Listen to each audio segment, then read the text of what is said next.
Coming to you live from Radio Cayman Studio. For the record. For the record. For the record. Hear from your government officials, independents, and the opposition on issues that matter to you. The record. Engage in an open dialogue between residents and lawmakers. For the record. For the record. The record. Informative, impartial, insightful. This is your talk show. 1-800-534-8255. Your calls, your input. This is For the Record. And now, your host, Orit Connor. Good morning and welcome to For the Record. We're a little bit late in starting this morning. I guess the weekend is probably too long for all of us, so we probably had too much rest. No, we just had a few little technical glitches, and that will always happen whenever we have inclement weather, especially when we have the thunder and the lightning. But we're certainly happy to be on the air with you, and we hope you enjoy the show today. So I want to welcome you, whether or not you're here in the Cayman Islands listening to For the Record, or if you're overseas listening via the web. And the information that I'm getting, the feedback that I'm getting is that many people overseas as well as locally are listening to For the Record, and we will continue to pique your interest in For the Record as we bring to you the latest. Of course, For the Record is a show that has been produced by Radio Cayman specifically for you, and it is geared towards keeping you abreast of issues as they arise and play out on the local, regional, and international scene. I am your host, Orit Connor, also known as OC, and you can join me on For the Record every Monday, Wednesday, and Friday from 7:30 until 9:30 a.m. Our phone lines are always open, and there is always someone here waiting to take your calls. And in particular, we have Ms. Susan Watson, who is back from vacation. And Susan, I hope you had an enjoyable vacation. We certainly missed you here, but you told me you've been listening in and everything. So welcome back. So she is waiting there to take your calls, and I'm made to understand that we have a caller already. And caller, if you just stand by so I can finish making my opening remarks, and we'll be right with you. Of course, our phone numbers are, we have a toll-free number, 1-800-534-8255. We have a landline, two landlines actually, 949-8037 and 949-6990. You can also reach us by emailing us at fortherecord, one word, fortherecord at candw.ky. Today we are scheduled to have the Honorable Premier, Honorable Alden McLaughlin, on with us, and we'll be discussing several issues. But first, I also want to remind you that For the Record is brought to you by Champion House Restaurant 2 and Champion House Cafe. Champion House Restaurant 2 is located on Eastern Avenue, and Champion House Cafe on 1 Butterfield Place, formerly known as Comart Supermarket. Champion House is a family-oriented restaurant where locals dine, and I just add locals and others dine as well. We have a real early bird this morning, a caller on the phone. That person must have been just waiting for us to be on the air, and we're happy for that. Caller, good morning and welcome to For the Record. Yes, good morning, Mr. Connor. How are you doing today? I am fine, Mr. Brown. How are you? Doing very well. I trust you had a good weekend? Excellent weekend. And you? Yes, I have to return the same verdict. Listen, I enjoy your show, For the Record, and yes, I am one of those that look forward to it every Monday, Wednesday, and Friday. And I rise very soon in the mornings. Lately I've been up until very late, and up in the mornings very soon because I've been doing a lot of writing, research, and a lot of producing and recording with artistic projects. I'd like to say good morning and welcome back to Susan. I trust she enjoyed her vacation, and when we talk about professional Caymanian broadcasting, Susan comes to mind. You hit it right on the head. And Susan could be a news editor. She could be a news reader. She could do all aspects of radio as she's been trained to do. However, she simply enjoys the position of announcer, playing the music, giving announcements. That's what she enjoys. And she has the voice for it, too. She has a beautiful voice. Absolutely. I mean, it's a God-given gift that she has honed, she has developed, and I think a lot of younger people wanting to get into radio could learn a lot from Susan. I know I did when I first got into radio. Susan taught me well before I went off to do further studies.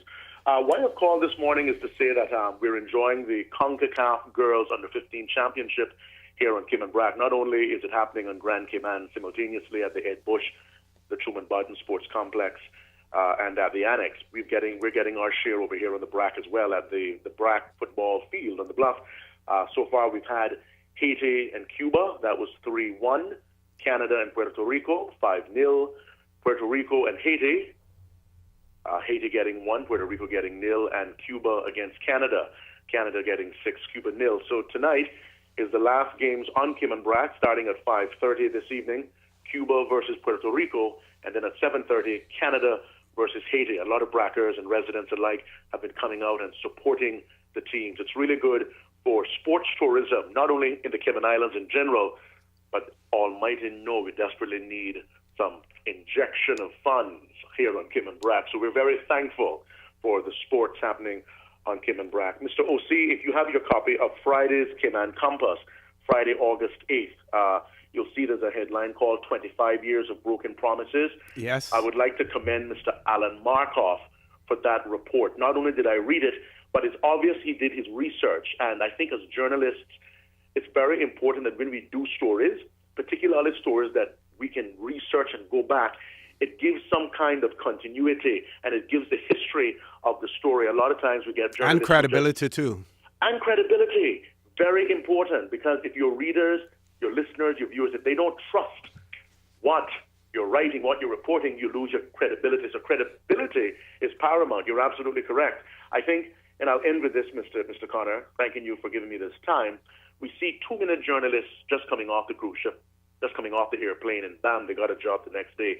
We need journalists, whether they're Caymanian or just residents or those with status, those who know the country well, those who spend time in the archives, in the museum, at the library, doing their research, reading the Hansards from the Parliament, studying the history as written by Roy Barton and Michael Creighton, so that when they write, they can give historical background. It's very important. And also, thank you, Mr. David Legge. He and I are not best friends. We usually don't see things. No, we usually don't see things eye to eye. But I can be objective and I can be respectful enough to say when someone is doing a good job. No, David Legge and we don't see eye to eye. Probably never will. But I think I like, again, the historical aspect of the front page 40 years later. Nixon resignation remembered. David Legge was right there. He knew the top players at the Washington Post, and he's recounted everything. So thank you for taking my call, and keep this show going, and keep radio transparent. And civil servants, my goodness, we need to come out of this draconian era. Civil servants should be able to speak their minds as well. Thank you. Thank you, Quincy, and you have a nice day. We're back with you, and I have in the studio with me now the Honorable Alden McLaughlin, our Premier. And Mr. Premier, I want to say good morning and welcome to For the Record. And I believe that we have some news that probably have overtaken everything that we wanted to discuss this morning already. So I want to say welcome to you, and then you can break the news to the public. And it's not his resignation, but it is a resignation. Yes, good morning, OC. Good morning to the listening public. It's good to be here. Lovely weather. I'm so happy that we're getting some rain. It's been a real long, dry spell. Usually we get rain from about the middle of May. And as a farmer, it really is painful when you have such long, dry spells. So I know not everybody likes the rain, but I'm delighted that we're getting some rain. And before we get into all of the other stuff, I wanted to just give a shout out to the Cayman CONCACAF team, the girl team that is doing so very, very well, and have won three games running now. And looking forward to the next game on Wednesday. I haven't been able to get to any of the games yet, but I do hope to be able to get there on Wednesday. As Quincy said, there are games in Cayman Brac as well, and we're doing the very best we can to make sure that we involve all of the islands. And so I just wanted to say that before we turn to the more, I can't say more serious, but the more government end of the discussion this morning. Certainly, yeah. And it seems as if the turnout to all of these games have been really fantastic. I know whenever games are played down at the Annex playing field, the crowds are down there. I'm usually down in Rocco playing dominoes, and I can hear the cheers and everything go up. So it's really... Yeah, the three CONCACAF competitions that we've had here have been very well supported, and I think everyone is very, very pleased that Mr. Jeff Webb has really focused on bringing such high-level football to Cayman and to involving Cayman in CONCACAF competitions in the way he has. I think it bodes well, not just for football in Cayman, but generally for the reputation of the Cayman Islands and our ability to host major events like this. So congratulations again to Jeff and the team. All right, you've just received some news in relation to a resignation, and I know to a certain extent that you have thoughts about that because of your excellent work and relationship with this individual. You want to break that news to our listening audience? Yeah, I was delayed a little bit really by a phone call advising me about the resignation of Mark Simmons, who has been the minister for the overseas territories as well as Africa, but for our purposes really, the overseas territories. Even before I was sworn in as minister, when it became apparent that we had won the majority of seats in the Legislative Assembly, I was still down at the Progressives office that morning after the elections, and I received a call first from the governor at the time, Mr. Duncan Taylor, and he said that the minister would like to speak with me, and I should expect a call in a few minutes, and I did. So he was one of the very first persons to speak to me and to congratulate me on the success at the polls, even though at that point, we hadn't formally gotten the government because we only won 9 of 18 seats as opposed to an absolute majority. But as an experienced politician, I think he could see that in the end we would wind up having the government, and he was intent to tell me that he wanted to forge a very good relationship with the new administration, particularly with me as premier to be at that time, and that given what had transpired over the course of previous years, he thought it was very important that we work hard to rebuild the relationship between the Cayman Islands and the United Kingdom. And that really set us off on the right foot. And I met with him just a month, I think it was later, myself and Minister Archer, to talk about the state of government finances and what we were going to do. Following that, and then of course we had a visit from him as well last year here. Then we had the joint ministerial council meeting in November, December of last year, and I met with him earlier this year as well when I went up to do a number of things, including the Hard Talk show. So, we've had quite a close relationship and a good relationship. We've corresponded regularly in relation to matters affecting the Cayman Islands and the overseas territories generally. Most recently, in the run-up to the pre-JMC, we had correspondence talking about what the agenda for the JMC will be. So his resignation, I think, it will be a significant loss at this stage when the UK elections are just a matter of months away, because the next elections in the UK are scheduled for May of next year. But this is the big bad world of politics, and these things happen. He says in the message that the statement that he's issued, really that the pressures of work essentially, and the pressures on his family are such that he has decided that to resign, not just as a cabinet minister, but also MP. as an MP. Well, he hasn't actually resigned as an MP. He will not stand again when the elections occur in May of next year. So, he's leaving the political scene at the stage. He's 50 years old, still a very young man, still a very able man. I hope to be able to correspond with him over the course of the next day or so, to convey to him my gratitude and the gratitude of the Cayman Islands, and I believe indeed the overseas territories, for the tremendous support he has given to us. In my years around this scene, I've never known any UK minister who's had responsibility for the overseas territories to actually be quite so proactive, to spend so much time and effort on understanding what the issues were, and his attendance really, and to chair the Joint Ministerial Council meeting and to be there every day was, I think, a clear signal of how important this aspect of his portfolio was to him. And hopefully his successor will employ that same template, if we're lucky. Yes, well, we understand that Downing Street has announced that Mr. James Duddridge will replace Mr. Simmons as Minister for Overseas Territories and for Africa. I don't know the gentleman at all, but the quick briefing which I've had this morning before I got here says to me that he's a very able and decent individual, and one that my sources believe will be supportive of the overseas territories as well. Obviously, there is a very short time between now and the run-up to their election for him to become acquainted with all of these issues, and that really is the downside to the overseas territories.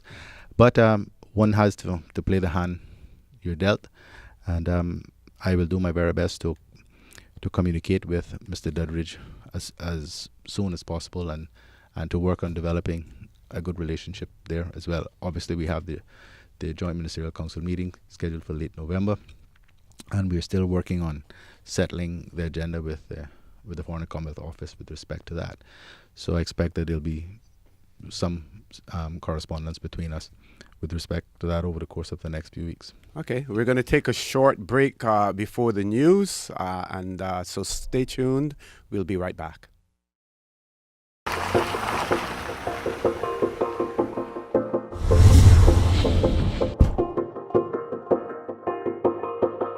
Going straight ahead, unless otherwise marked when going straight ahead. Give way and enter when there is a safe gap. Indicate a left turn as you pass the exit before the one you intend to take. Choose either lane or stay in the lane.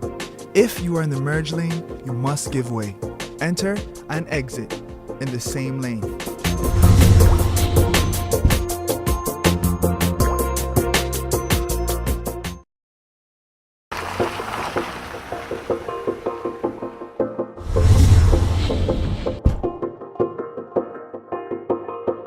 Going left, unless otherwise marked when turning left, approach from the outer lane.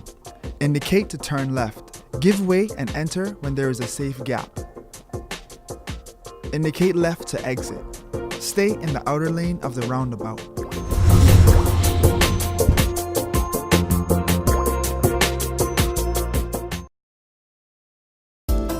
New pedestrian crosswalks by the Strand Shopping Center on the West Bay Road and at Cayman Bay on the Esterly Tibbets. Motorists, slow down as you approach the flashing yellow beacons in front of the crosswalk. Pedestrians must press the button to cross. This activates the yellow flashing lights both on the signs and in the road. Make sure to stop, look both ways, and listen for traffic before crossing with caution. Motorists must stop for pedestrians when these lights are flashing.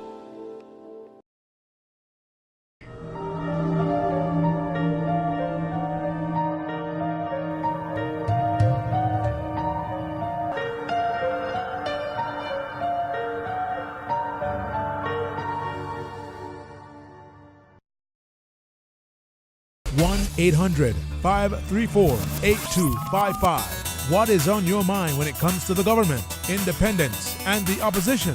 Issues that matter to you. 1-800-534-8255. Waiting to hear from you. For the Record, with your host, Auret Connor. Good morning and welcome back to For the Record. We have about 5 minutes before we go to our news. And while we're talking UK politics, I think for the next 5 minutes we can probably stick with that. Premier, you mentioned the fact that their elections in the UK are shortly due. I think they're due in 2015. May next year, yeah. May of next year, right? We, of course, saw in the news last week and more towards the weekend as well, Lady Warsi. Baroness Warsi. Baroness Warsi, yes. We saw her resigning also, mainly over the policies in relation to Gaza, and she felt that the UK didn't handle it and hadn't supported the Palestinians as much as they should, or used the connections and the good offices that they have with the Israelis to influence them to try to avoid as much bloodshed, especially amongst civilians, as possible.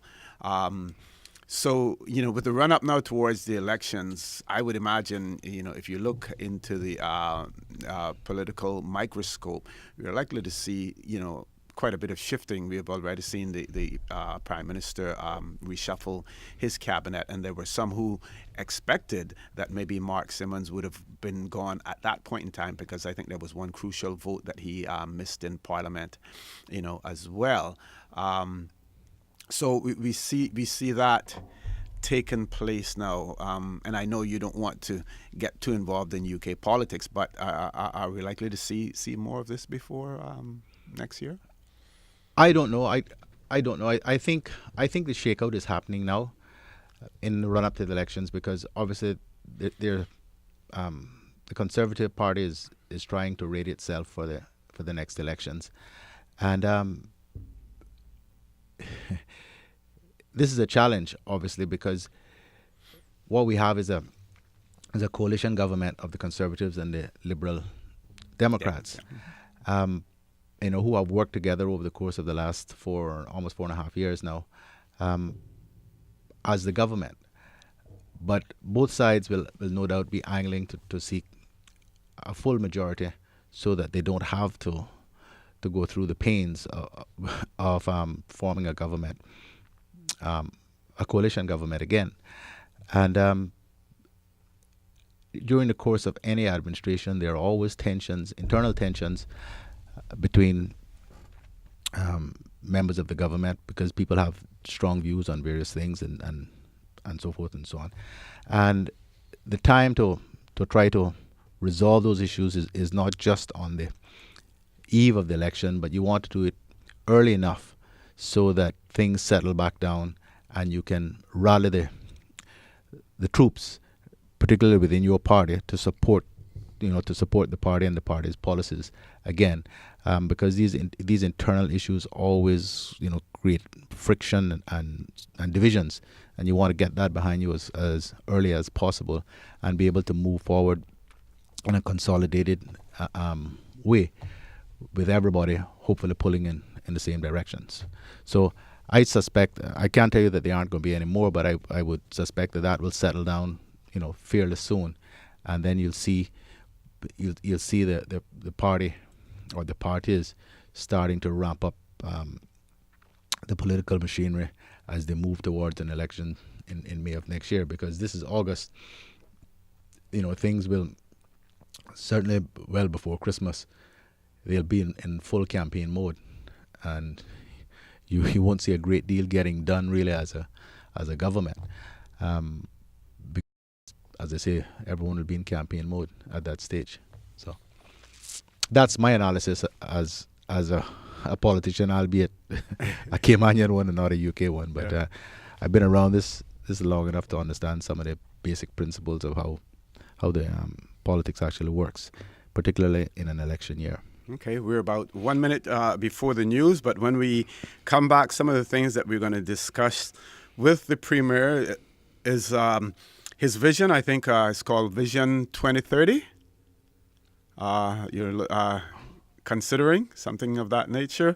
When we come back, we'll talk about it. We'll talk about that, right? Yes, yeah. We want to talk about we want to talk about the customs tariff coding, and we see in the papers today mixed reaction from businesses on customs changes. We want to talk about where the progressives are in relation to one man, one vote, and we've heard the independent members, on For the Record, talk about it and what their intentions are and some of the expectations that the public have in relation to, or the public has in relation to Minister Tibbetts' statement that it would be sorted out, and whether or not you can tell us what direction the government is going to go, on that. There's some speculation. We heard some of that last week as well from the independents. So whether or not you'll be able to shed any further light on that, as well.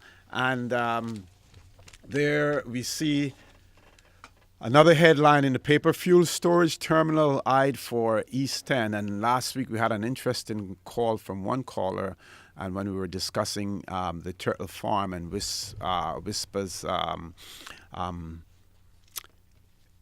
effort to influence what tourists eat in the Cayman Islands, and their criticism and critique of the turtle farm. And one caller actually suggested that why don't we sort of like build some sort of attraction like crawls in the eastern districts and have it as as an attraction for tourists, which would pull more tourists towards the eastern district as well. So that is something.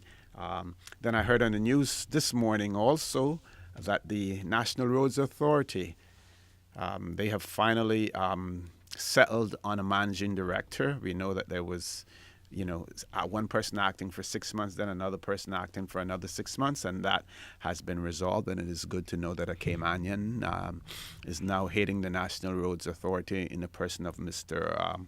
Paul Parchment. So that's good news, as well.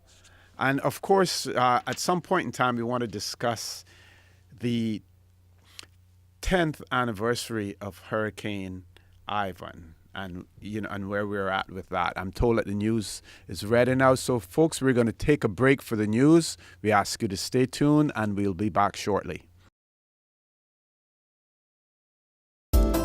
New pedestrian crosswalks by the Strand Shopping Center on the West Bay Road and at Cayman Bay on the Esterly Tibbetts.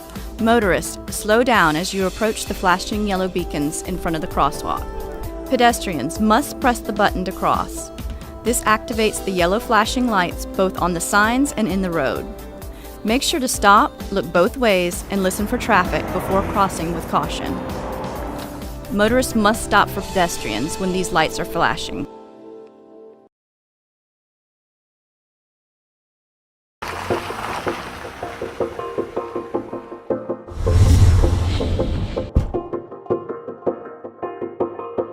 Going right or making a U-turn.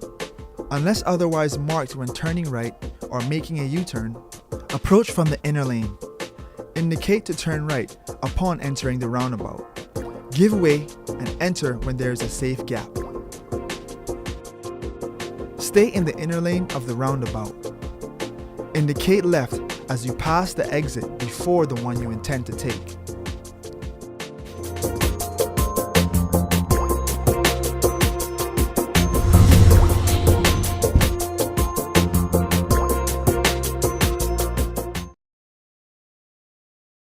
Did you know you can be ticketed and fined for illegal parking?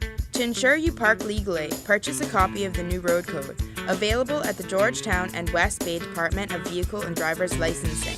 Road safety, it's everyone's responsibility.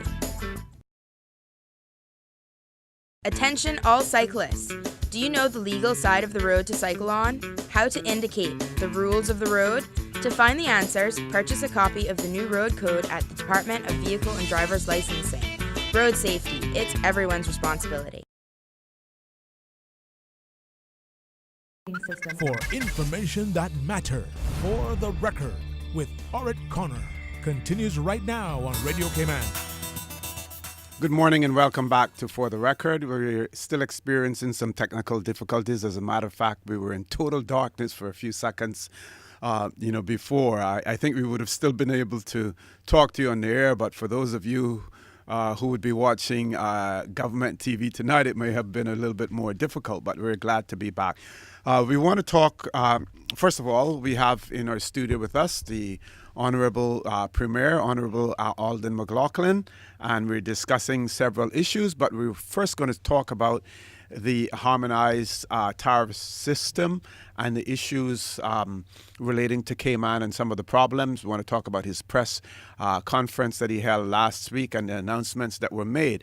But before that, I'm going to ask you to bear with me for a few minutes because I want to read a Wikipedia description of the Harmonized Commodity Description and Coding System, which is also known as the Harmonized System, because it's important for our listeners to understand exactly what it is all about. And it says it's an internationally standardized system of names and numbers to classify traded products. It came into effect in 1988 and has since being developed and maintained by the World Customs Organization, an independent intergovernmental organization based in Brussels, Belgium, with over 200 member countries. And it talks about the structure. Under the HS Harmonized System Convention, the contracting parties are obligated to base their tariff schedules on a harmonized nomenclature, although parties set their own rates of duty. The harmonized system is organized into 21 sections and 96 chapters, accompanied with general rules of interpretation, and explanatory notes. First, the system assigns goods to sections and then proceeds to assign these goods to their specific chapter, heading, and subheading, in that order as necessary. The harmonized system therefore assigns up to a total of 8 digits at the tariff rate level. 2 extra digits may also be assigned as statistical reporting numbers for a total of 10 digits to be listed on entries. To ensure harmonization, the contracting parties must employ at least 4 and 6-digit provisions. Excuse me. So that is important. To ensure harmonization, the contracting parties, and the Cayman Islands, we are a part of those contracting parties under the UK. To ensure harmonization, I repeat it again, the contracting parties must employ at least 4 and 6-digit provisions, international rules and notes, but are free to adopt additional subcategories and notes. Chapter 77 is reserved for future international use only. Chapter 98 and 99 are reserved for national use, and blah, blah, blah. So, but what is important there is that, number one, that we are bound by an agreement that we have, that we are a party to, and number two, that it is a must, it is obligatory. You must employ at least 4 and 6-digit provisions. So with that explanation, Mr. Premier, and we've seen that there are still some who are dissatisfied with what customs and what the government has now put in place as an interim measure until this is all sorted out. But we also know that we will never please everyone, when it comes to these things. Well, I shook my head when I read the article in the Compass today, because they haven't given it a chance to work. The interim measures that we are proposing won't take effect until the 1st of September. So it might be a bit premature for them to make judgments about how well what is being proposed is going to work at this stage. But as you've indicated there, the harmonized coding system, which is in what's called our customs tariff law now, is not something that was just dreamt up over the course of the last few months. This is something that's been in the works for years, actually, and the law actually came into effect That law was actually passed in 2012, but it didn't come into effect because there were a range of administrative things that had to be sorted out until March of this year. So this administration, my administration, actually brought it into effect. So we've had since March, April, May, June, July, to see how it worked. We expected there would be some resistance to it because any change is met with resistance. And the practice in the past has been that importers here did not have to actually code anything, even though the form provided for it, it was never observed in practice, and so have always done the actual coding themselves. And there were only 300 codes under the old system. Under the new system, there were about 5,000. So we have, as the elected government, we have listened and to many complaints about how long the process is taking, what the cost is to businesses, and so forth. And we have sat in dialogue with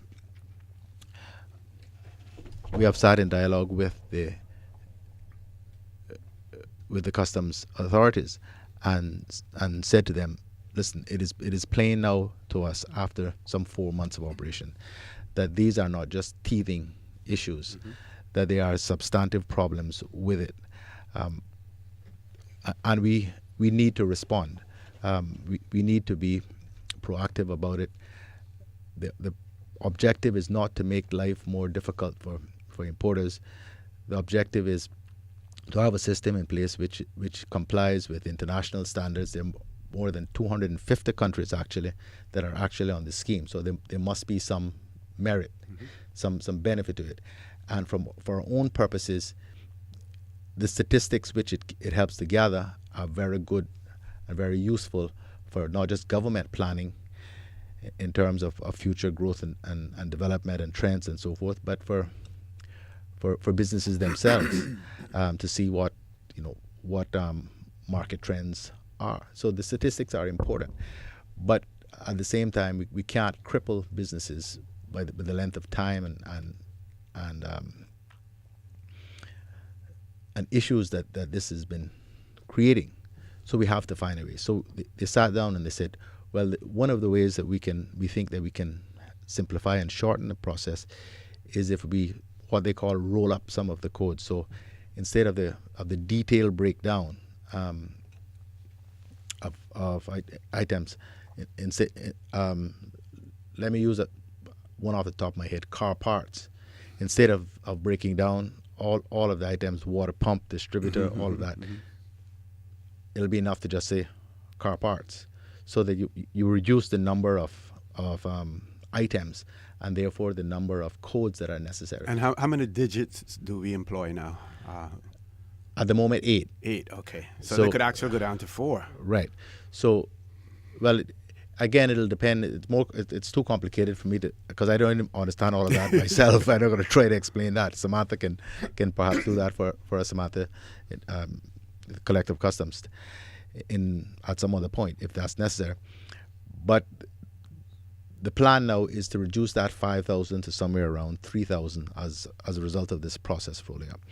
But the other bit, which it is important that importers understand, is that because it is taking, they say, so much time to actually do the coding,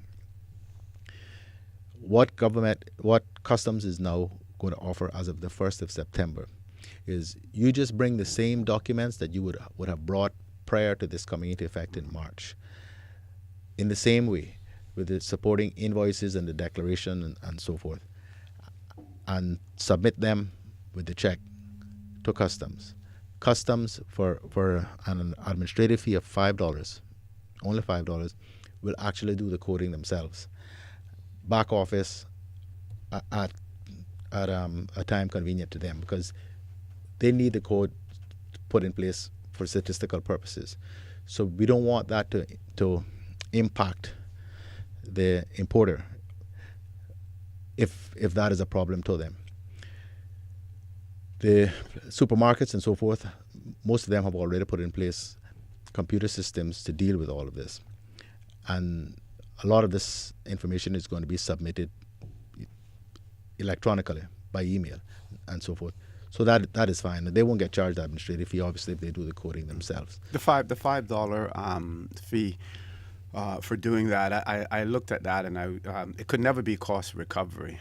In terms of charging $5 to do the coding after. But we actually, based on the assessments they've done, they've actually think the $5 will be cost recovery because of the volume. $5 per transaction should be able to cover the additional resources that are necessary for customs to do the coding.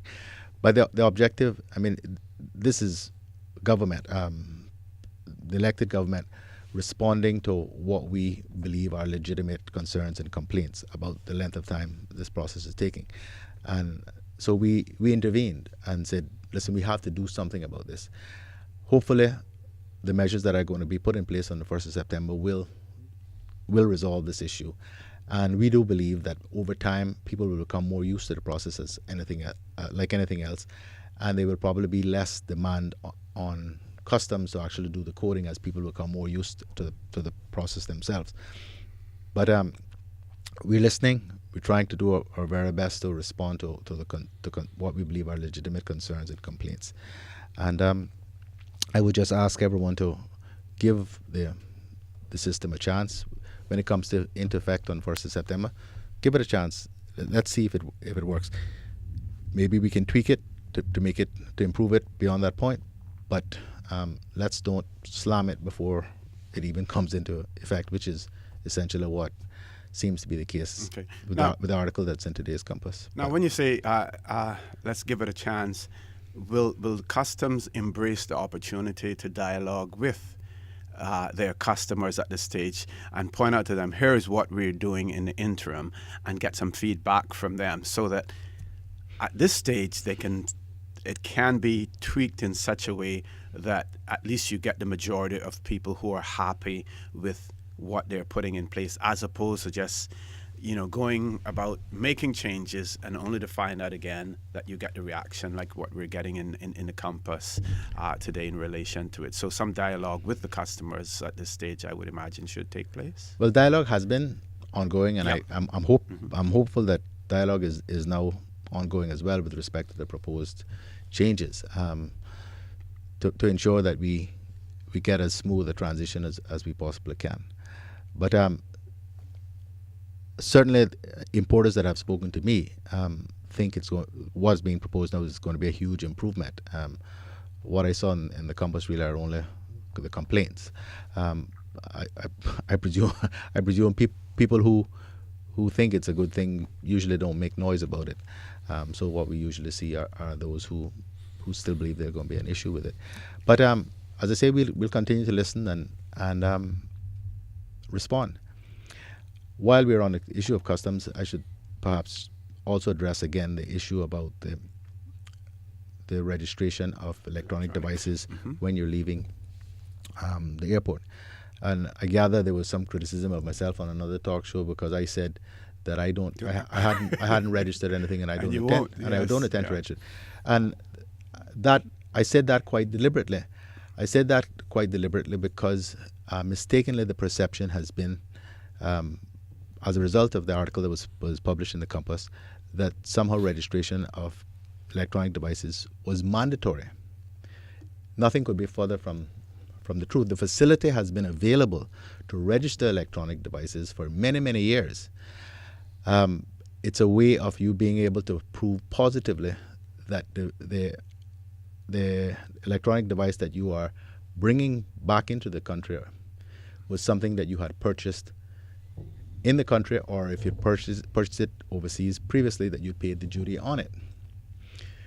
But there are other ways, as I've said in the press conference, there are other ways of demonstrating that the item is not a new item. You can, in the case of a phone or an iPad or a laptop, you can just turn it on and scroll it back to a date that precedes the date that you left the island, which make it very apparent that this is a used item. So I don't want us to make, although a lot of it already been made, make more of this than is actually the case.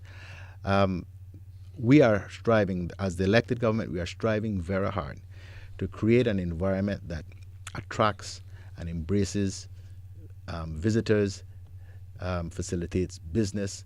We certainly don't want these sorts of issues to be made into something of an obstacle or another hurdle or something that discourages travel, discourages business.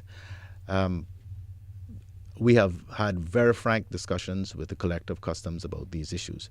We know that there are real issues at the airport because of, quite frankly, we're over capacity. The airport is operating, airport designed for traffic for 500,000 people a year is doing more than double that. So we know we have some serious capacity problems on a whole range of fronts. And the last thing we need to do is to put more issues in that mix already. And so customs officers and immigration officers have got to exercise discretion with respect to these matters.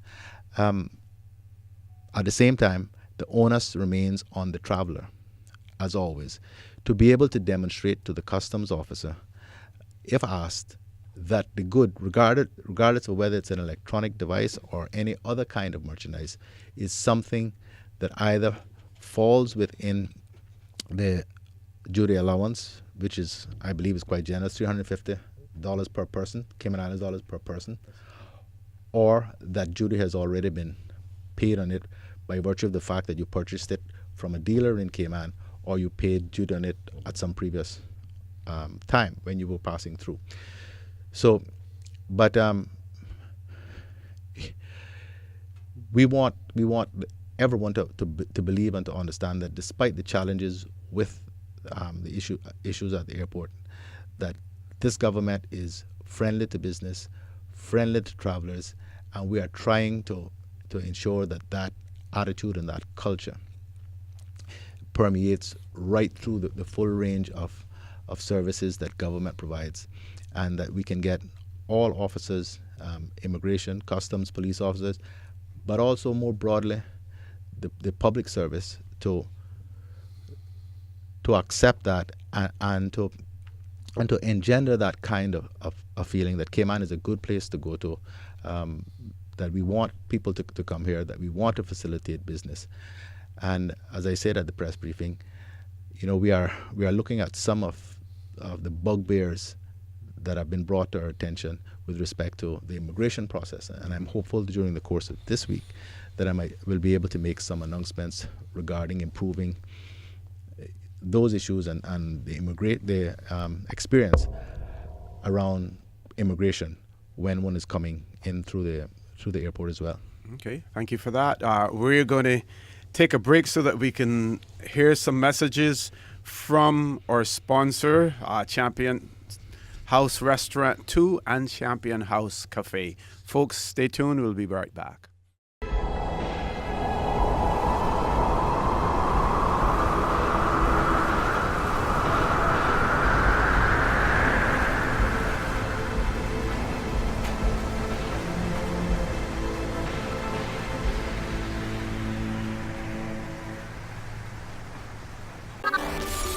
Coming to you live from Radio Cayman Studio. For the record.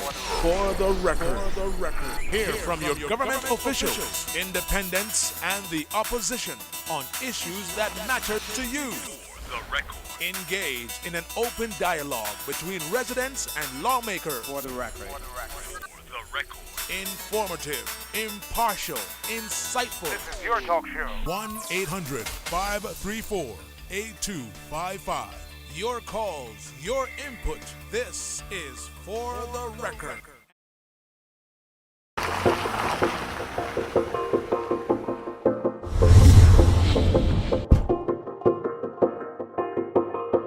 Going right or making a U-turn. Unless otherwise marked when turning right or making a U-turn, approach from the inner lane. Indicate to turn right upon entering the roundabout. Give way and enter when there is a safe gap. Stay in the inner lane of the roundabout. Indicate left as you pass the exit before the one you intend to take.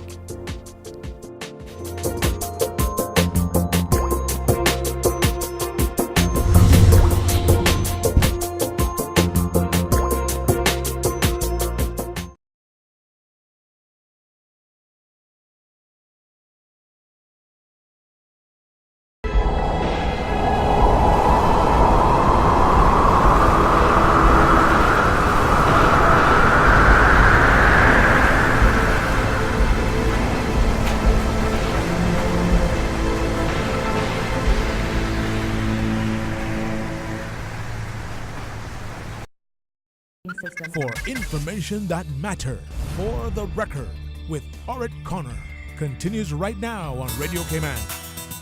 Good morning and welcome back to For the Record, and I take this opportunity to remind you that I'm your host, Orit Connor, and my guest in the studio with me this morning is the Honorable Premier, Honorable Alden McLaughlin. We're talking about various issues. We just spoke about customs and the issues at customs. We spoke about the harmonized coding system. We're going to talk about one man, one vote, one person, one vote. We're going to talk about a vision, Vision 2025. That is something that the Premier is thinking about. I actually added 5 years to it earlier, but don't worry, I'll get it right sooner or later. But I also want to remind you that this show, For the Record, is designed to give you access to your legislators, to your government, to those who make policy and those who implement policy. You have that opportunity to speak to them. When you call in, we only ask you to be respectful, to make your questions and your points as short as possible so that we can spend more time answering your questions. I remind you that there's always someone waiting to take your calls. We have Susan, who's back from vacation as well, and our toll-free number is 1-800-534-8255. We have two landlines, 949-8037, and we also have 949-6990. And if, of course, you don't like to talk on the telephone over the radio, then you can email us at fortherecord, one word, fortherecord at candw.ky. Before we leave the subject of the harmonized coding system, I just want to read a portion that speaks about the challenges that companies may face with classification issues. And of course, the Cayman Islands are not a major exporter. We don't export a whole lot, so it may not refer to us per se, but it goes to show you what this whole classification system is all about, and to remind you that we're part of the global community and we're signed up to it. But what it says here, companies may face classification issues when creating new products due to the possibility that an invention can belong to several categories or subcategories at once. Later, it may be costly to correct an improperly classified product. Improper classification may also cause products to be delayed at international borders. Classification helps determine if there are any export or import licensing requirements between countries. For example, if those products have any restrictions, they may be seized by border crossings. In the United States, for instance, export administration regulations must deal with products crossing the border. A slight difference in classification can create a big difference in the taxes that are paid. And of course, there may be products that are subject to some form of international sanctions as well, and that classification helps with that. So classification is important. I'm told that we have one caller online, and we're going to take that caller now. Caller, good morning, and welcome to For the Record. Yes, good morning, Mr. Connor, and good morning to the Premier. Good morning. Good morning. I have a question.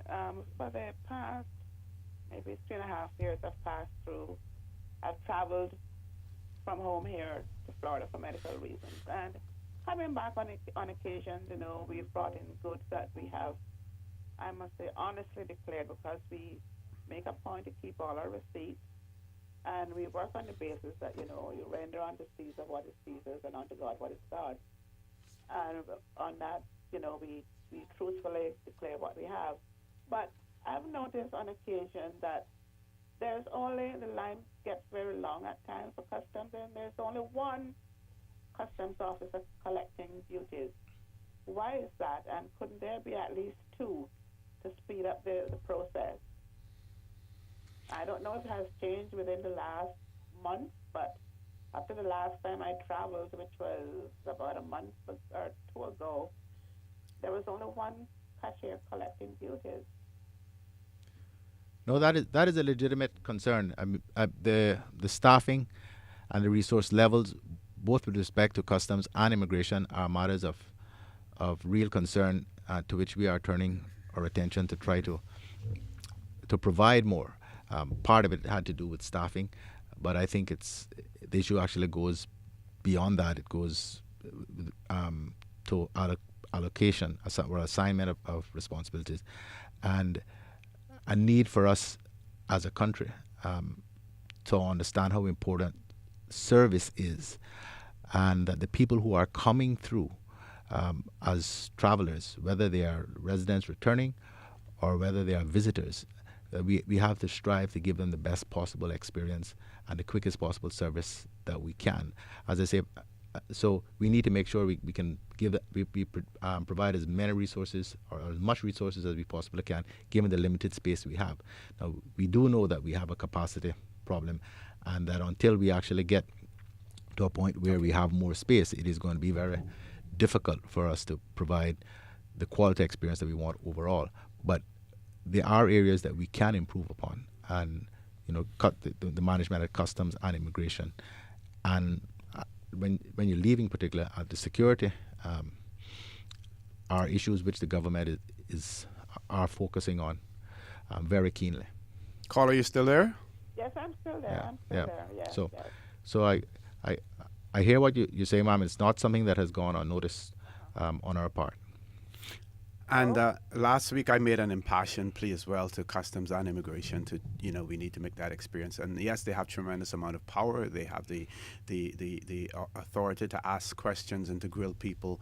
But when more than 99% of your passengers who are traveling through your controls are genuine, then, you shouldn't have to do that a lot. Yeah. Yeah, we have to balance, particularly at this time. And this is certainly my position. We have to balance the need to ensure that persons are not bringing in contraband, but also goods on which they should pay duty and not paying it. We need to balance the importance of ensuring that against the experience for the hundreds of other people that are held up while you are focusing on dealing with one person, particularly when the line trails way back out into the sun. Mm-hmm. Yesterday, this wasn't to do with customs immigration. Yesterday, I had a number of calls at home and text messages from people who were having real issues getting in through security to be able to catch their flights. So we had another serious set of issues Saturday and Sunday yesterday at the airport. So I say all of this to say that the government at all levels is very conscious of the challenges with managing the numbers at the airport, and very conscious of the fact that this is the slow season. We're in summer now, and doing everything we can to put in place systems to try to manage the numbers that we expect when we move into another winter season. Okay, thank you very much, caller, for that observation and that question. We have another caller online. Caller, good morning and welcome to For the Record. Good morning. Good morning. Good morning, sir. How are you? Mr. Yes, I speak to the Premier. Good morning, sir. How are you? Pretty good, thanks. Good to hear. That's Brother John, right? Yes, sir. All right, I got the voice. Sir, I just wanted to speak to you in relation we're thinking about the word. They're talking about the subject tourism. I'm just thinking about tourism in the light of. I remember when I come out of school, the focus of my country was turtling and sharking. Remember? When I come out of school at the age of 14, 15. Yeah, that was a little bit before my time, but yeah, I know about it. Yes. But we that was our mainstay, and we all our focus was set on those subjects. And today we got efforts of tourism is quite a thing at present. The other day we were at the beach. A few days ago, the beach was quite filled with tourism. We got a chance to talk to a lot of the tourists, and talking to them in person like this. And you kind of sometimes some things kind of bring things back to you, and you and you make a focus on things, and make it thinking about it. Tourism, and I say tourism is a different story from sharking and turtling, because it's one thing. Well, we're not focused. We're not working quite like different, and the money was sure lot less, and than when we are today. And I'm saying today, I know that you're the premier, so tourism now has a different different guys. We got land hitting tourism. But I'm saying today, I think as a country as a whole, I believe that we need to even place more important on tourism. I think we need to realize tourism. Think of tourism in the light that we look at sharking and turtling, because I think as a country, I think that we could put, in addition to everything else, I think we could really put our focus on tourism, and we as a little country could be far better on. I mean, farther ahead today than we are. I think what we need to really do is we got to stir up our people in relation to this, because when you start to talk to people and I think somehow we're going to have to kind of wake up our people in relation to it, because Caymanians always been the loveliest and people, and I was talking to them and saying, how friendly and stuff people are, and you talk to these people that go to these other islands, and we are talking about 2 or 3 different ports they've gone to, and in relation to those little countries, in relation to our country, our people are still the friendliest people anywhere you go around today, and somehow we are going to, and I'm not saying the premier, but we got to find out take a way to kind of help our people to wake up, and we need to start exploiting the fact that we've got some of the friendliest people in the world, and we've got to do something, because that subject itself, and help our people to see really, and we've got to work on that, because that in itself, amen, tourism in itself, in addition to all the other things we have, we could live on off of that itself. Okay, caller, I'm going to ask you to wrap up so that the Premier can have an opportunity to respond to you, please. Okay, good. Go ahead, wrap up. No, I'm saying that's what I'm saying. I think we need to look at that, and our thing is to just find a way to kind of stir up our people, stir them up in relation to this, because that in itself is an answer as far financially for this little country here. We could use that, my friends, with what we have otherwise is the best. That is the best thing I see in this country for us as Caymanians, and greatest respect and to Mr. McLaughlin.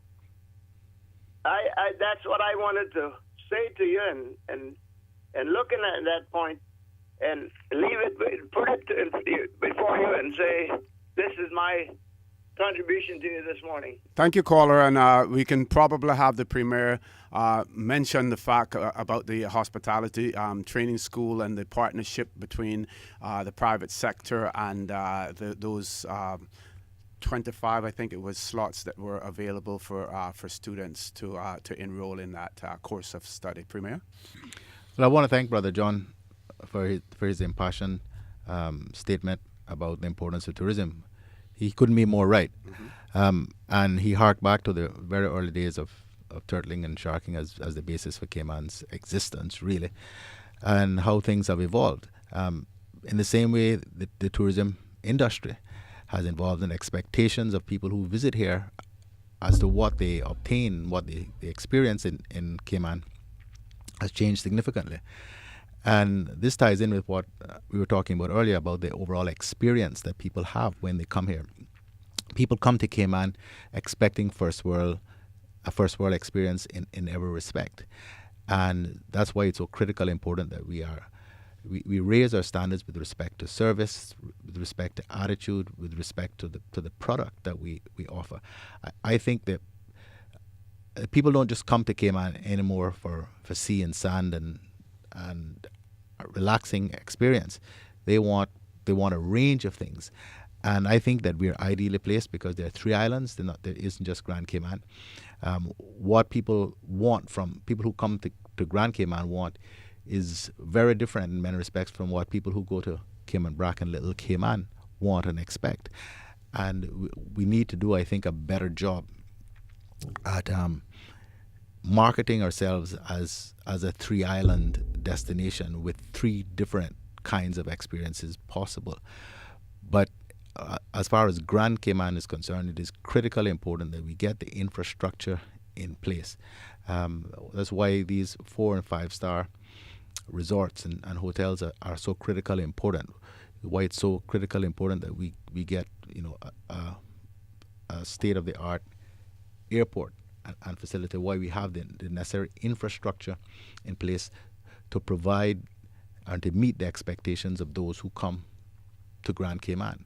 People who go to Cayman Brac and Little Cayman are looking for something very different, a much more laid back, slower pace.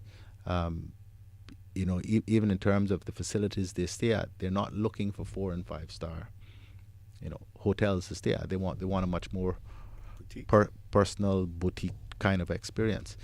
So it's important that we as a country recognize how these things have evolved and need to continue to evolve if we are going to continue to be able to attract the kinds of numbers and quality of clientele that we have. I mean, that's why this airport experience is something that weighs so heavily on my mind and that of the government, Deputy Premier in particular, but the government as a whole. We understand of all the things that we have to do, and there are many demands for government's attention and resources.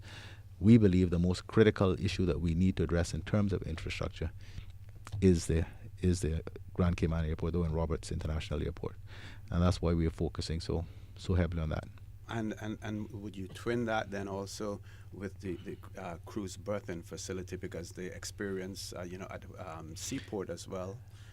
But I mean, both things are proceeding almost in parallel, although although because the scale of what is necessary at Owen Roberts is significantly less than that at the port, that one is moving more swiftly.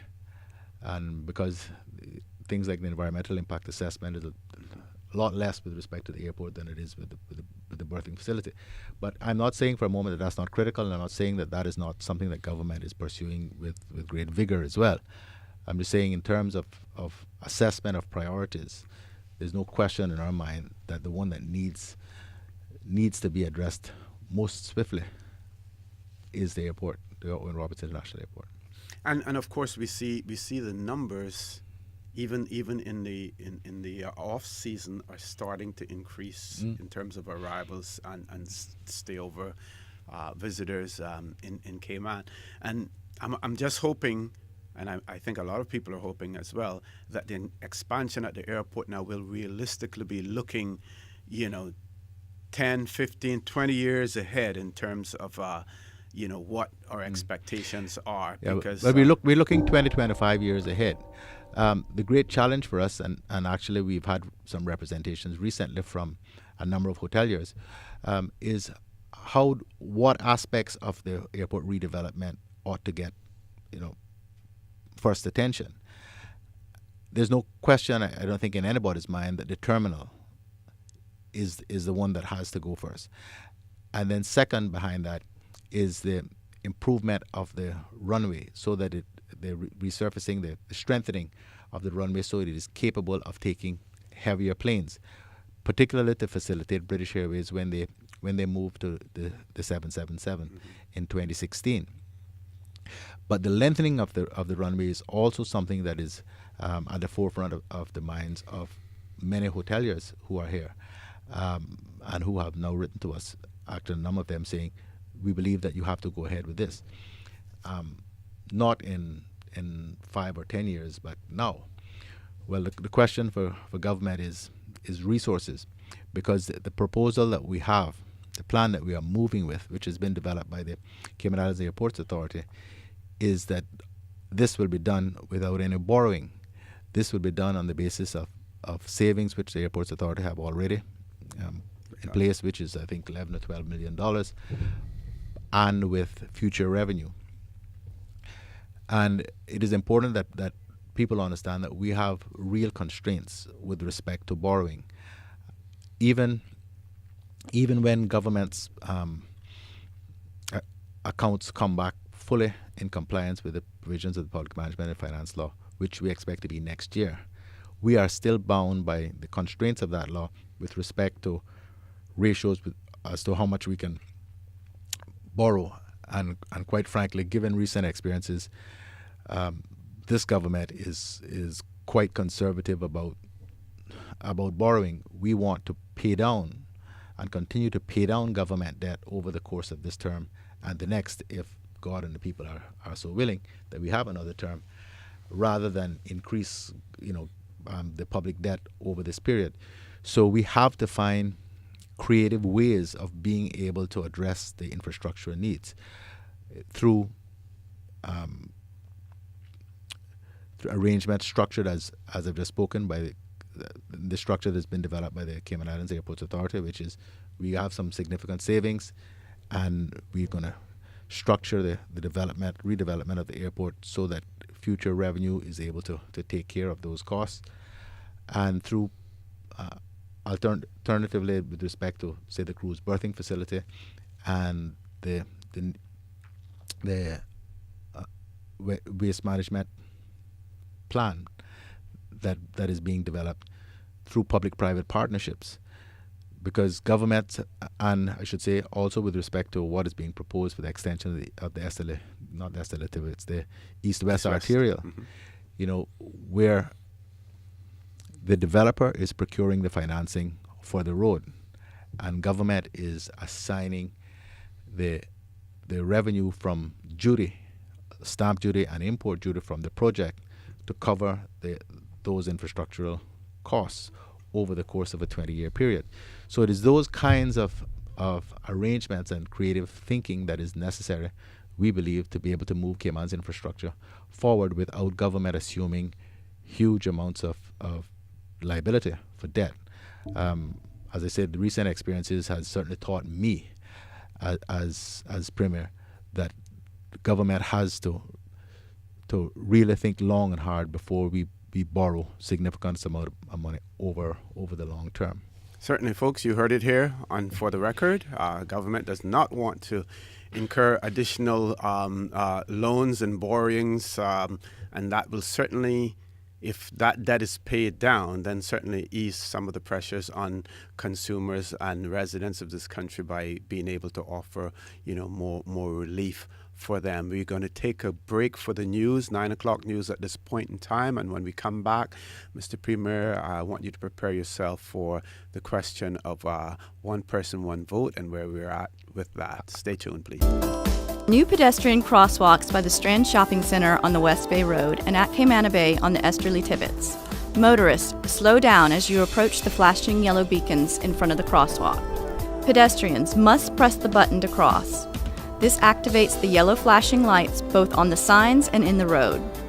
Make sure to stop, look both ways, and listen for traffic before crossing with caution. Motorists must stop for pedestrians when these lights are flashing.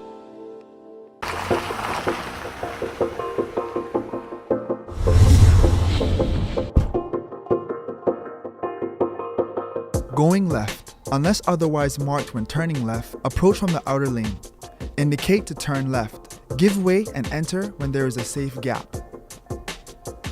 Indicate left to exit. Stay in the outer lane of the roundabout.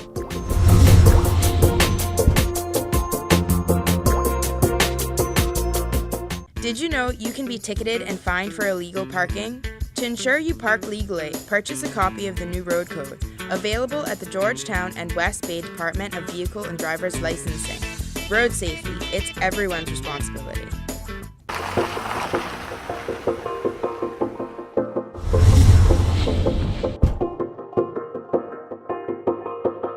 Going straight ahead. Unless otherwise marked when going straight ahead. Give way and enter when there is a safe gap. Indicate a left turn as you pass the exit before the one you intend to take. Choose either lane or stay in the lane. If you are in the merge lane, you must give way. Enter and exit in the same lane.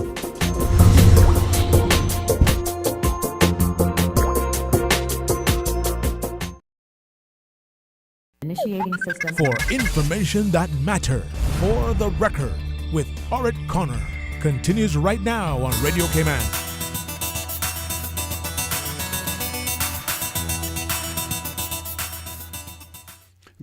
Good morning and welcome back to For the Record. I'm your host, Orit Connor, and my guest in the studio with me this morning is the Premier, the Honorable Alden McLaughlin, and he's also a representative from Georgetown. So in addition to being your Premier, you Georgetown voters, he's here. You can call him, you can talk to him, ask questions, make suggestions. Sometimes, the government says they're prepared to listen to everyone, so they want to hear your suggestions as well. I remind you that you can call us on our toll-free number, which is 1-800-534-8255.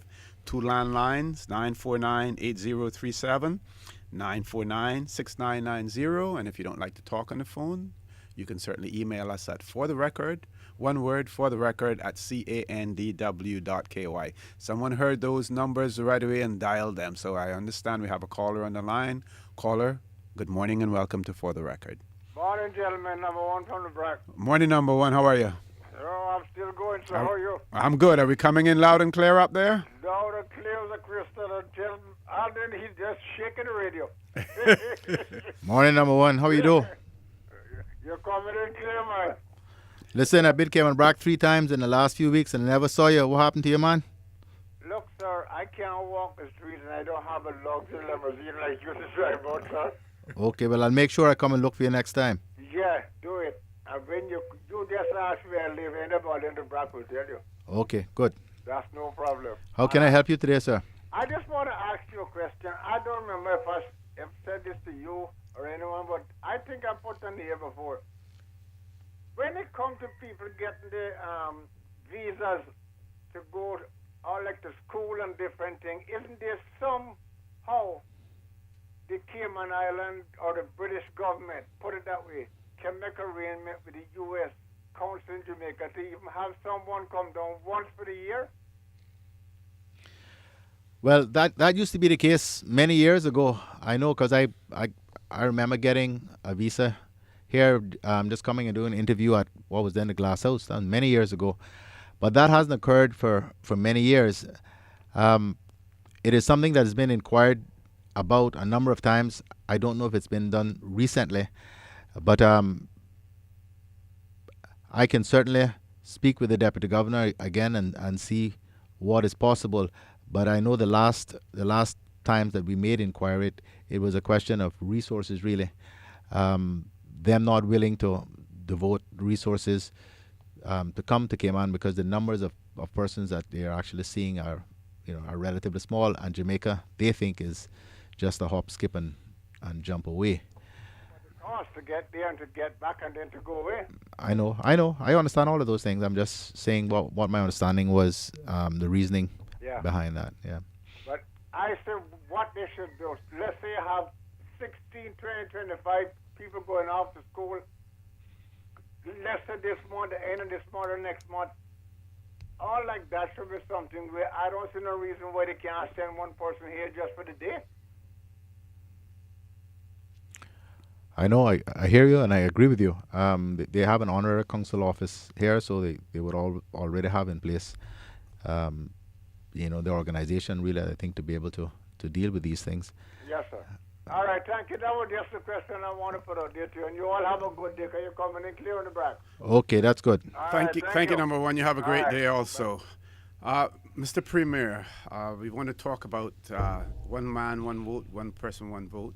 And just before we go to that, another article in today's Caymanian Compass, and it speaks to the number, the voter numbers declining, and it has come about in every electoral district. We have seen the declines, and that always happens sometime, most in terms I of saw that myself. deceased.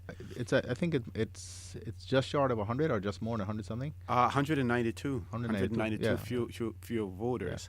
And all of those people haven't died or moved away. I don't know what happened. Well, I think most of it has to do with deceased. But my point is that yes, we do make an effort at registration, especially when we're coming around election time. There is always the possibility that a referendum may occur. And while voting is not compulsory in the Cayman Islands, if we are talking about single-member constituencies, if we're talking about one person, one vote, it is also crucially important that we get our voter numbers up. And we know that based on our population here, that there are a significant number of people who still are not registered. We also know that the number of persons who turn 18, the legal age to vote, that number is increasing. So we're not seeing a corresponding increase in the numbers.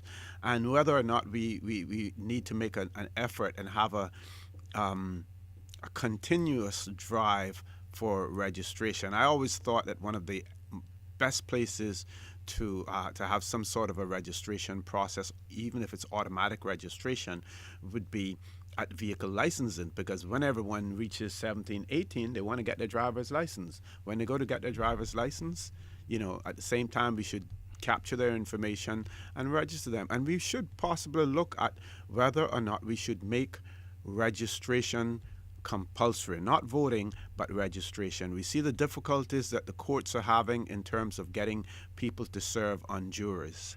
We know that the jury pool is pulled specifically from the voters' register. So we get some people who are, I won't use the word burden, but who find themselves serving more than once, and some people who don't serve at all simply because they're not registered. Maybe that is something that we need to look at in relation to voter registration. We should make it compulsory. Yeah, it's certainly something that's worth looking at. But actually, the numbers have improved significantly, because at the last Electoral Boundary Commission report, which was in 2010, I think it was April 2010, something like that, certainly 2010, the numbers were 15,300. And by the last election, the number was Over 18,000. was over 18,000. So about a 20% increase in the electoral roll over that 3-year period. So I think numbers are trending in the right way. As I say, I just looked at this recently, and I was surprised that it had fallen off since May of last year by what do you say, 192 people. I don't think all of those people have died, but somehow or other they've gone from the register. So it struck me as something that we need to. Yeah, well, we saw East End down by 10, North Side down by 10, surprising same number. Cayman and Brack and Little Cayman down by 25. That could be for people moving to Grand Cayman as well. And that's something that we need to look at also, you know, the reason why people have to move from the Brack to Grand Cayman because of economic reasons, work and everything else, and whether or not they should be deemed to be residing in Grand Cayman. That would help with the numbers in the Brack as well, you know, bringing it up. Bordentown we see being down 35. That's interesting because that is one of the fastest growing districts, right? West Bay down 56.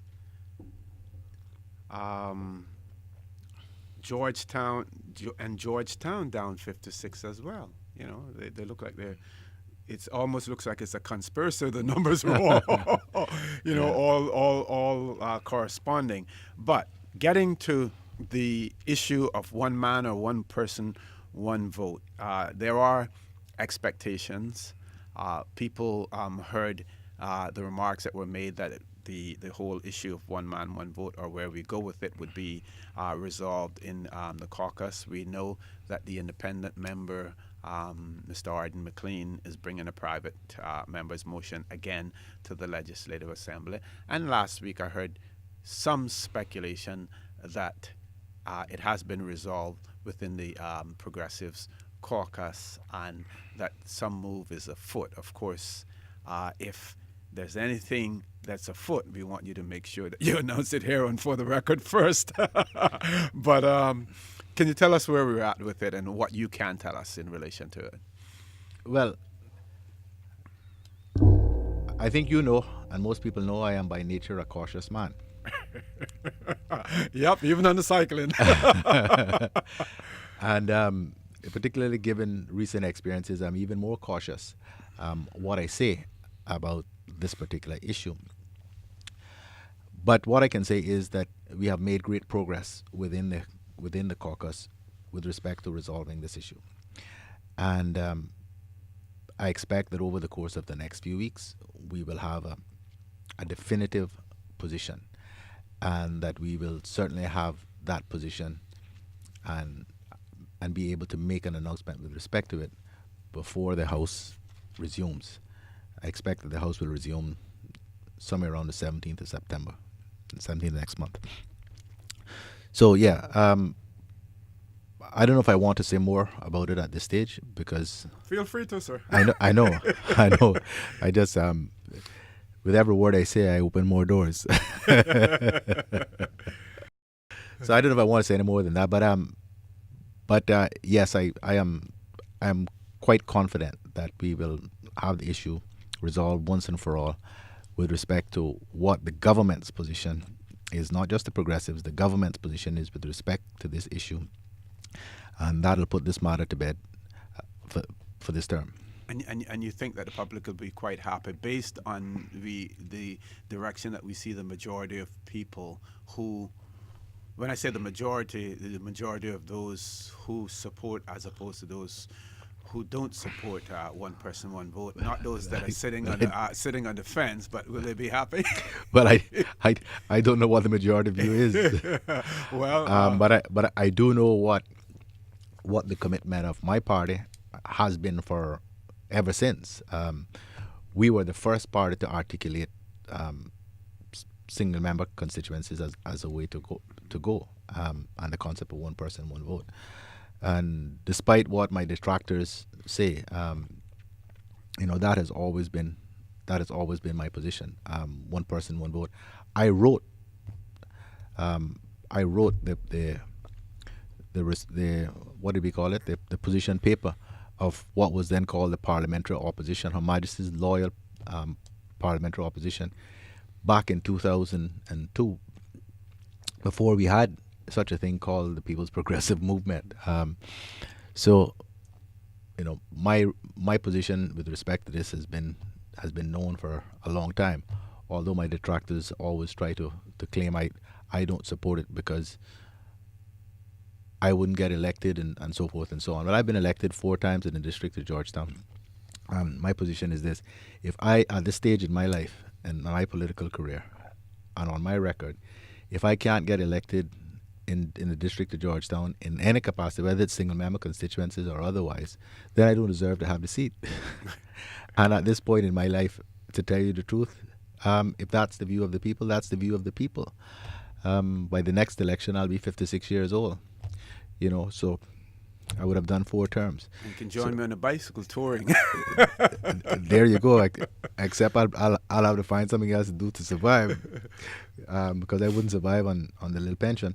But jokes aside, I think that no matter what you do, there will be those who disagree. But I am fairly confident that the view that is going to be taken by the government is a position that is perfectly defensible and reasonable in approach, and we're going to put it forward and put the matter to bed.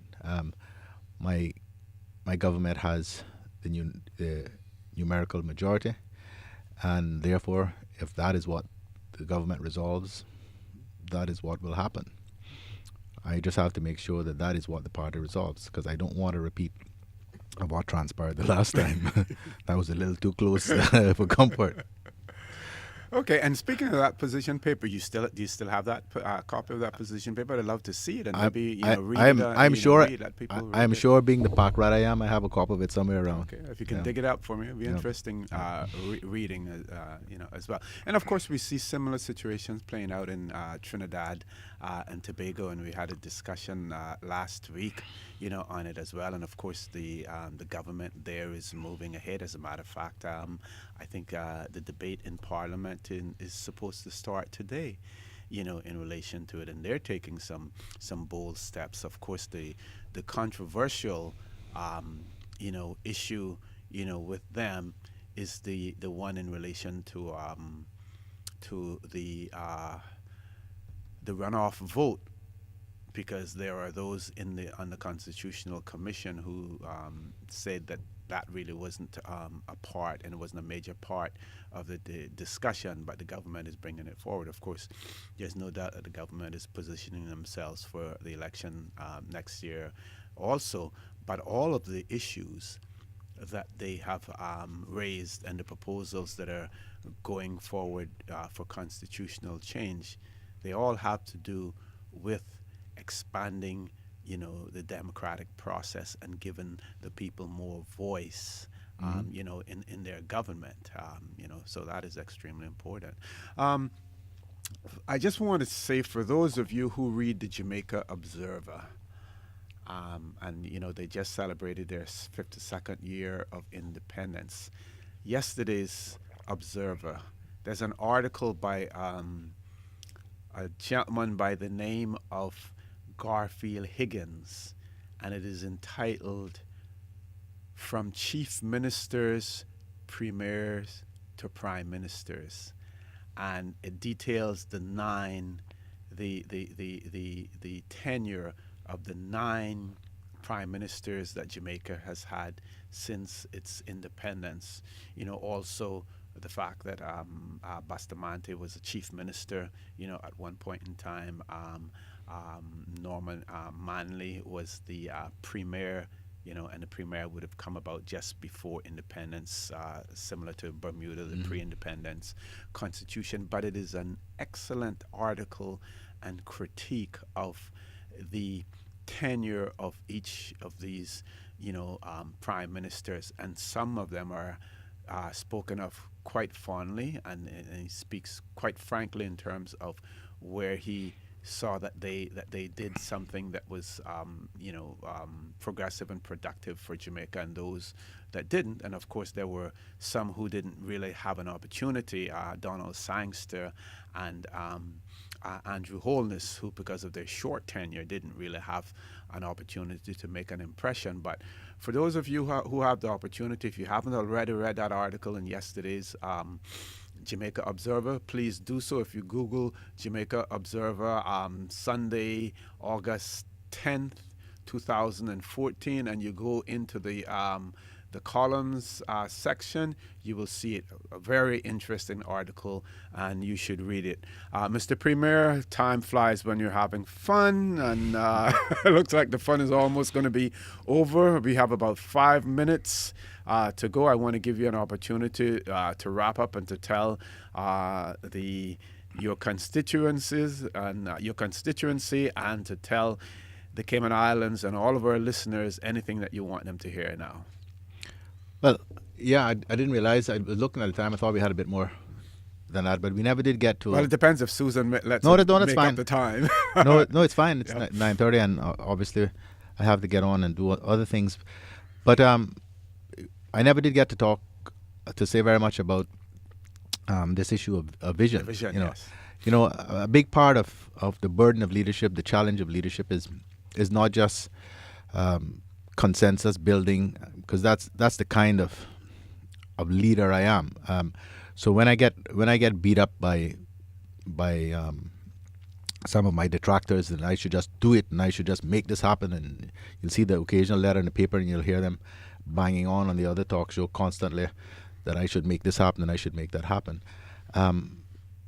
I don't lead by diktat. I don't rule by diktat. I have far too able a group of individuals as part of my administration. They wouldn't let it happen even if I was of that personality and that means. But their views and opinions and expertise is far too valuable for me to discard or to discount. And so when you have the kind of leadership style that I do, and when you have a team like I do, it sometimes takes longer than any one of us would like to be able to arrive at a position which we can put to the country on the big issues, like the issue of single member constituencies and one person, one vote. But I believe that's the way you have to go. But it's not just, leadership is not just about how you drive the consensus on those issues. I believe it's also about thinking about the direction that the country goes. Where do we want this country to be, and what do we want this country to look like in 10, 15, or 20 years? And that is part of what I like to describe as the visioning exercise. And, over the course of the last year in particular, but I suppose over the course of my entire political career, but particularly over the last year as I've been leader, I have been giving a great deal of thought to how we develop a national strategic plan for taking this country forward.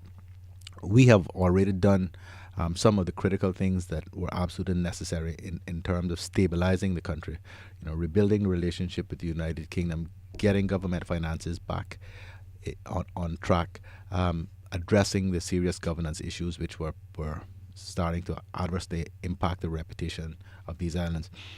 And so we now need, I believe, to start having done those things, while continuing to ensure that those remain stable. We now need to start thinking about, where do we go from here? Not just over the course of the next year or 2 years, this term, the next term of this government, but thinking strategically about what the Cayman Islands ought to look like in terms of its demographic, the size of its population, the industries that we rely upon, our attitudes to a whole range of things, to crime, to education, to healthcare, to immigration. An exercise which we had done, which was called Vision 2008. Yeah. But I think I wouldn't say the Vision 2008 was a failure, but it certainly did not realize its potential from from my point of view and my perspective. And I think that was because it had one fundamental flaw, which was quite deliberate, although they didn't regard it as a flaw. And that was that the United Kingdom, who at the time essentially commissioned what they called country plans for their overseas territories, insisted that you had to leave the elected leadership out of the exercise, because they wanted it to be these plans to be non-political in nature or apolitical in nature. The problem with that approach is that without political buy-in, very little actually occurs. So to make the exercise effective, you've got to engage as broad a cross-section as you possibly can, but you certainly shouldn't exclude elected leadership or potential elected leadership, persons who, because they will determine the policy right. down the line. Yeah, because in this business called politics, I tell people all the time, today for me, tomorrow for you. You can't think so insularly when you're in the business of politics, because today you're in government, tomorrow in the opposition, the day after tomorrow you're out altogether, or today you're outside altogether, and in a few years' time you're leading the country. So the politicos, if I may call them that, to include not just those who are elected, but those who may be elected or would like to be elected, need to be an integral part of any sort of visioning exercise, because unless you get political buy-in for what you're trying to do in terms of developing a national strategic plan, it is unlikely to be able to advance, because it can be the greatest ideas in the world, but if it doesn't have the political buy-in, those who are going to make the decisions, you're not going to get it to where it needs to be. So I am in the early stages of thinking about another visioning exercise for the country, and the development of another national strategic plan to take us over the course of the next 10, 15, 20 years. Because since 2008, we're 2014, now 6 years, and we haven't really had that sort of overall strategy in place. Right. So I'm hopeful that I can get this to a point where, certainly by the time we get to the next budget session, we'll be able to start rolling out the way forward with respect to that. Okay, folks, I want to remind you that you've heard it all here on For the Record with my guest this morning, the Honorable Premier, Honorable Alden McLaughlin. We've spoke about several issues. We're still sitting on the edge of our seats, sort of, as far as one person, one vote, but I sort of get the drift, and I think you probably have also in terms, of where we're going with that. So a little suspense is not bad. So hopefully we'll put that behind us, and we'll be on our way. Mr. Premier, I want to thank you again for making this show so interesting, and all of the information that you have brought to us, and Radio Cayman, for being able to take what you've said and put it right into the news cycle. That is commendable as well. And of course, Radio Cayman is one of the government's assets that is so invaluable. You can't place a value on it for the people of the Cayman Islands in terms of disseminating information, keeping people informed when there are disasters. In particular, Hurricane Ivan, they're the only one on the air broadcasting while everyone is covering up. So very important asset to the people of the Cayman Islands. I just want to remind all of you that For the Record was brought to you by Champion House Restaurant 2 and Champion House Cafe. Champion House Restaurant 2 is located on Eastern Avenue, and Champion House Cafe at 1 Butterfield Place, formerly known as Comart, or the Comart Supermarket. Champion House is a family-oriented restaurant where locals, and I always add to it, locals and everyone dine. I want to remind you that we are our brothers and our sisters' keepers. There's always someone less fortunate than we are who needs a helping hand, who needs a shoulder to lean on. I ask you to perform a random act of kindness today if you can, and if you cannot, then you should donate to a worthy charity. Coming to you live from Radio Cayman Studio. For the record. For the record. Hear from your government officials, independents, and the opposition on issues that matter to you. For the record. Engage in an open dialogue between residents and lawmakers. For the record. For the record. Informative, impartial, insightful. This is your talk show. 1-800-534-8255. Your calls, your input. This is For the Record. And now, your host, Orit Connor.